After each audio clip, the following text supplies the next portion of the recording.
Felicidades a todos los panaderos y panaderas que estáis aquí. La verdad es que me siento también emocionado, igual que supongo que todos vosotros, por la ilusión que se respira de todo esto que estáis haciendo todos estos años, ¿no?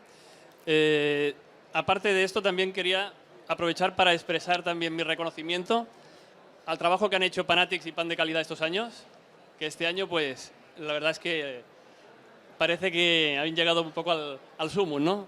En realidad, pues, es una cosa muy difícil y creo que lo han conseguido. Y todo esto suma para que el sector se vaya recuperando, para que el sector cada vez vaya llegando más al consumidor final, que existe un buen pan y que tenemos que valorarlo.